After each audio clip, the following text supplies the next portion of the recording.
Israel ने एक साथ 3 देशों पर हमले की तैयारी शुरू कर दी है। इजरायल की निशानी पर सबसे पहले तुर्की, ईरान और पाकिस्तान आ गए हैं। कतर के दोहा में हुए इस्लामिक शिखर सम्मेलन के बाद पीएम नेतन्याहू ने हमास की टॉप लीडरशिप की सफाई का फिर से ऐलान कर दिया है। इस बीच ट्रंप ने हमास को धमकी दी है कि अगर बंधकों को ढाल बनाया तो भयानक अंजाम भुगतने होंगे। वहीं इजरायल की युद्ध तैयारी ने तुर्की के राष्ट्रपति एर्दोआन को भड़का दिया है।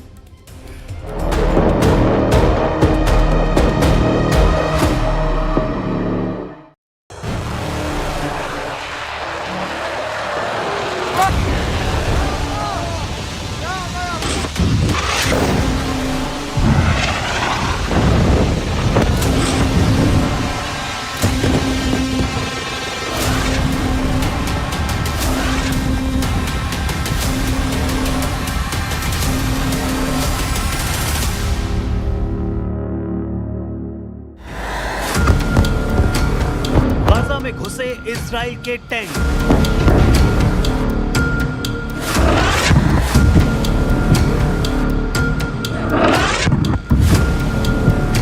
हमास के द एंड का काउंटडाउन।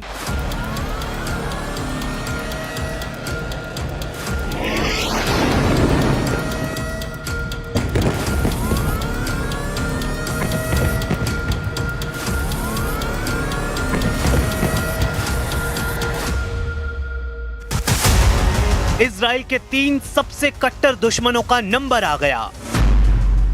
क्या वो ईरान है? क्या वो तुर्की है? या फिर अरब वर्ल्ड का कोई और देश? इजराइल को हमास के सफाई का लाइसेंस ट्रंप ने दिया। जैसे ही सुपर पावर का फ्री हैंड मिला, इजराइल ने तबाही मचा दी।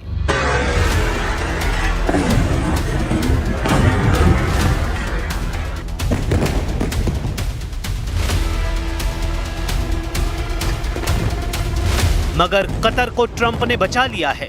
सुन लीजिए कैसे। Well, he won't be hitting in Qatar, as I say. I call it Qatar. You call it Qatar.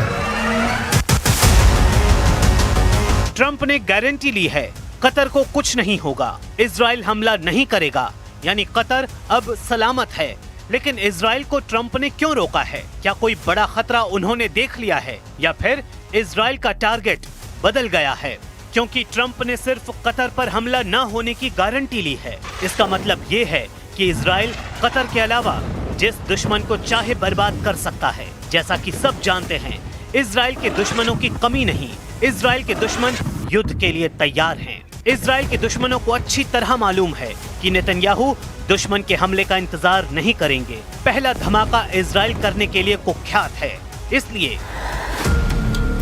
Saudi crown Prince Mohammad बिन सलमान के दिल की धड़कनें बेकाबू हैं। तुर्की के स्वयंभू खलीफा एर्दोआन की आंखों में बारूदी धमाकों के दृश्य हैं। ईरान के सुप्रीम लीडर अली खामेनेई को सोते जगते सिर्फ जंगी जेट से बरसता बारूद दिख रहा है।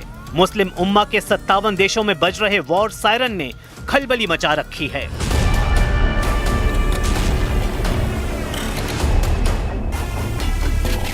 जैसे कतर दहल गया, जैसे गाजा जल गया, जैसे लेबनान खंडहर बना, जैसे यमन में बरसा बारूद, जैसे सीरिया हुआ निस्ते नाबूद, वैसी ही बारूदी कयामत से खाक होने का नंबर इजराइल के अगले दुश्मन का है। इस डर से अरब लीग में हड़कंप है। इजराइल के हमले के खौफ से मुस्लिम उम्मा में युद्ध की तैयारी हो रही है। शिखर सम्मेलन हो रहा है। नेटो की तरह इस्लामी देश सैन्य संगठन बनाने का प्लान बना रहे हैं। दोहा में 57 सुप्रीम लीडर जुटे हैं। सबका मकसद सिर्फ और सिर्फ इजराइल की बर्बादी है। सबका मकसद इजराइल के खतरे को मिटा देना है। अरब वर्ल्ड एकजुट होने का मैसेज दे रहा है।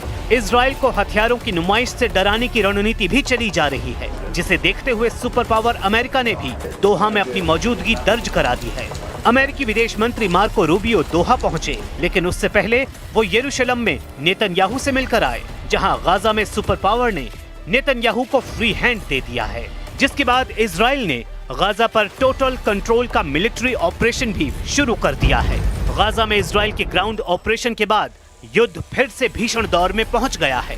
प्रेसिडेंट ट्रंप ने नेतन्याहू को फ्री हैंड देने की वजह हमास की उस धमकी को बताया है, जिसमें उसने 20 बंधकों को मानव ढाल बनाने की बात कही है। There was an article that I read in a newspaper just about an hour ago where Hamas said they're going to use the 20 hostages as human shields. They're going to bring them up from the dark tunnels and they're going to put them in the line of fire so that if Israel goes forward, they're going to die. And I thought that was very terrible. And I put out a statement on that. You saw that.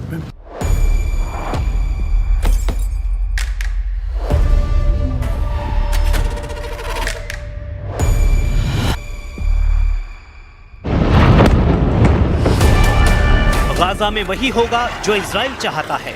वजह है Trump का full support. हालांकि Israel का plan इस बार सबसे बड़े दुश्मनों के सफाए का है।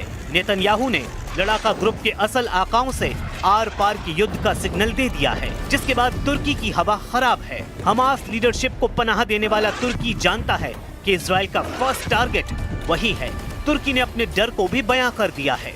तुर्की के रक्षा मंत्रालय के प्रवक्ता रियर एडमिरल जेकी आकतुर्क ने कहा कि इजराइल अपने लापरवाह हमलों का दायरा बढ़ाकर पूरे मध्य एशिया को तबाही में झोंकने का जोखिम मोल ले सकता है। आपातकालीन सम्मेलन में तुर्की जैसे कई देशों ने सैन्य संगठन बनाने के लिए सभी देशों को भड़का दिया है। पाकिस्तान ने अरब देशों के नेटो का खुलकर समर्थन किया है। इतना ही नहीं, पाकिस्तान के विदेश मंत्री ने अरब के नेटो को एटमी पावर से लैस करने का वादा भी कर डाला है। एक टीवी इंटरव्यू में पाकिस्तानी विदेश मंत्री इसहाक डार ने पाकिस्तान की पूरी सेना को मुस्लिम उम्मा पर कुर्बान करने की बात कह डाली है। कतर के विदेश मंत्रालय के प्रवक्ता माजिद मोहम्मद अल अंसारी ने भी सैन्य संगठन के हक पर जोर दिया है। मतलब ये कि जल्द ही मुस्लिम देश नेटो जैसा सैन्य संगठन बना सकते हैं। तो क्या इजराइल के लिए ये नेटो थ्रेट बन सकता है? क्या नेतन्याहू चुपचाप ये गोलबंदी होने देंगे? ऐसा मुमकिन है नहीं। वजह जाने उससे पहले तुर्की की टेंशन की कुछ डिटेल्स, क्योंकि तुर्की युद्ध के लिए फड़फड़ा रहा है। तुर्की के प्रेसिडेंट एर्दोआन सबसे ज्यादा इजराइल पर हमलावर हैं। तुर्की ने इजराइल को नवंबर 2024 से धमकाना शुरू कर दिया था, जब इजराइल के राष्ट्रपति के विमान को तुर्की ने अपने एयर स्पेस से गुजरने की इजाजत नहीं दी। इसकी वजह से उनकी जलवायु सम्मेलन की यात्रा रद्द हो गई थी। फिर मई 2025 में भी इजराइल के प्रधानमंत्री बेंजामिन नेतन्याहू को बाकू दौरा रद्द करना पड़ा, क्योंकि तुर्की ने उन्हें ओवरफ्लाइट की इजाजत नहीं दी। इसलिए अब तुर्की में कहा जा रहा है कि गाजा में सबका बदला लेगा हमारा एर्दोआन। इसलिए तुर्की ने इजराइल से आर्थिक रिश्ते तोड़ दिए हैं, अपना एयर स्पेस इजरायली विमानों के लिए बंद कर दिया है, अपने बंदरगाहों पर इजरायली जहाजों की एंट्री पर पाबंदी लगा दी है और एर्दोआन ने अपने जहाजों को भी इजरायली बंदरगाहों पर जाने की इजाजत देने से मना कर दिया है।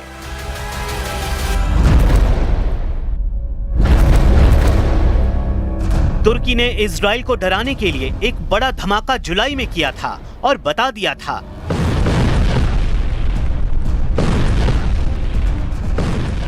कि ऐसा धमाका, ऐसी तबाही,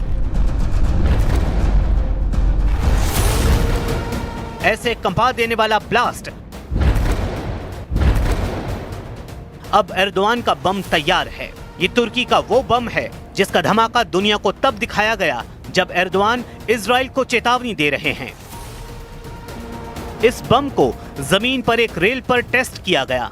देखिए कैसे एक रेलवे ट्रैक पर इस बम को लॉन्च किया जाता है। रफ्तार इतनी ज्यादा कि नजर आना मुश्किल है। ये उतनी ही रफ्तार है जितनी तेजी से ये आसमान से गिरता है।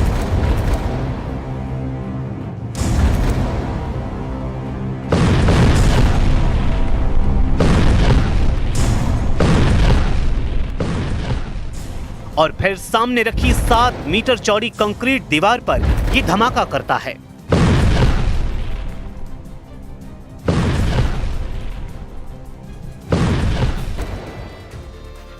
अब वो बम देखिए जिसे तुर्की की एयरफोर्स इस्तेमाल करेगी। तुर्की ने इस बम को अपने F-16 जेट पर लगाया है और जमीन पर इसके टेस्ट भी किए गए।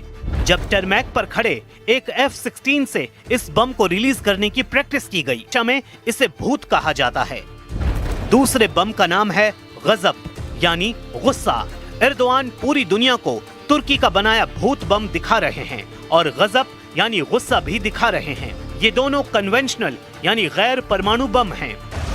ये दोनों बंकर बस्टर बम हैं और दोनों ही करीब 1000 किलो वजन के हैं। ये दोनों ही बम बहुत ज्यादा खतरनाक हैं। दोनों ही F-16 जैसे विमान से लॉन्च किए जा सकते हैं।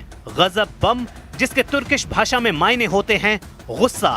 क्या ये एर्दोआन का गुस्सा है जो इजराइल पर फूटेगा? माना जा रहा है कि तुर्की के दोनों बम अब एर्दोआन को बड़े युद्ध के लिए तैयार कर चुके हैं।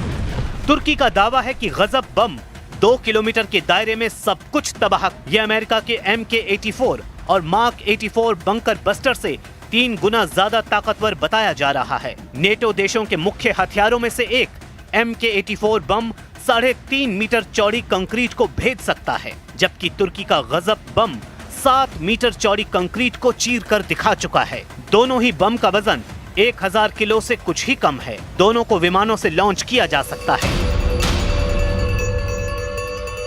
धमाके के दौरान गजब बम से करीब 10,000 बॉम्बलेट्स यानी विशेष घातक कण चारों तरफ फैल जाते हैं। ये कण 10 अलग अलग तरह के घातक टुकड़ों में बदलकर भयानक तबाही फैलाते हैं। गजब बम को सिर्फ एक हथियार नहीं बल्कि तुर्की की डिफेंस इंडस्ट्री में एक क्रांति कहा जा रहा है और इससे एर्दोआन का जोश बहुत बढ़ा हुआ है।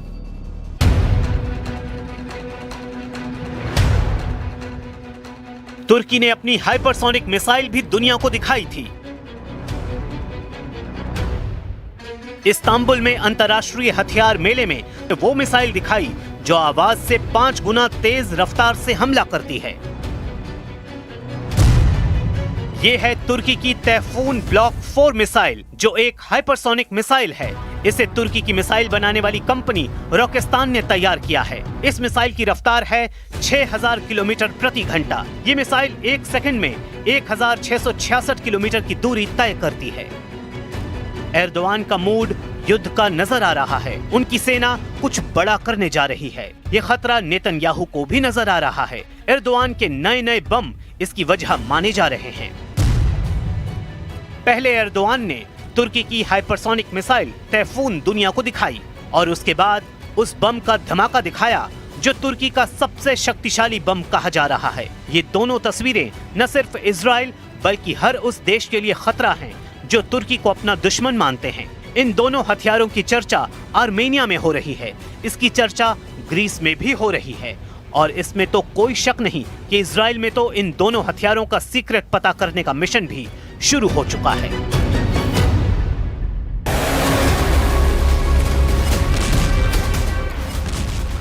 अब कतर को लेकर नेतन्याहू और एर्दोआन की टक्कर शुरू हो चुकी है। जिस तरह ईरान की मिसाइलों ने तोड़ा था नेतन्याहू का एयर डिफेंस, क्या इजरायली शहरों पर वैसे ही हमला करने को तैयार हो रहे हैं एर्दोआन? इजराइल बार बार कहता रहा है कि तुर्की में हमास के वरिष्ठ नेता आराम से आते जाते रहे हैं, तुर्की में बड़े बड़े अधिकारियों से मुलाकात करते रहे हैं। इजराइल की खुफिया एजेंसियां दावा करती रही हैं कि तुर्की में हमास का कमांड पोस्ट भी काम करता है, जिसके जरिए हमास में भर्ती की जाती है और हमास के ऑपरेशन भी कंट्रोल किए जाते हैं। जाहिर है तुर्की पहला निशाना है। इजराइल को इस बात की भी तसल्ली है कि नेटो सदस्य होने के बाद भी तुर्की को युद्ध में किसी का साथ नहीं मिलने वाला है। ऐसा एर्दोआन के बड़बोलेपन और उनकी रणनीति है। बचे अरब देश तो उनमें से कई मजबूरियों की वजह से इजराइल से बैर नहीं लेंगे। जैसे सऊदी अरब हूथी लड़ाकों के हमले से बचने के लिए इजराइल से युद्ध करने से बचता है। मिस्र ऊर्जा जरूरतों के लिए इजराइल पर निर्भर है। इजराइल से अब्राहम समझौता कर चुके यूएई, बहरीन, मॉस्को और सूडान कभी जंग नहीं चाहते। अजरबैजान तो इजराइल की जरूरत का 60% तेल सप्लाई करता है, वो भी युद्ध से दूर ही रहेगा। पाकिस्तान जैसे देश की हकीकत सबको मालूम है कि वो डींगे हाँकने के सिवा कुछ नहीं कर सकता। मायने इजराइल ने अगर तुर्की को तोड़ना शुरू किया तो बचाने वाला कोई नहीं। शायद इसलिए एर्दोआन अरब वर्ल्ड का नेटो बनाने की तिकड़म भिड़ा रहे हैं। मुस्लिम देशों का नेटो बनता भी है या नहीं, देखने वाली बात है।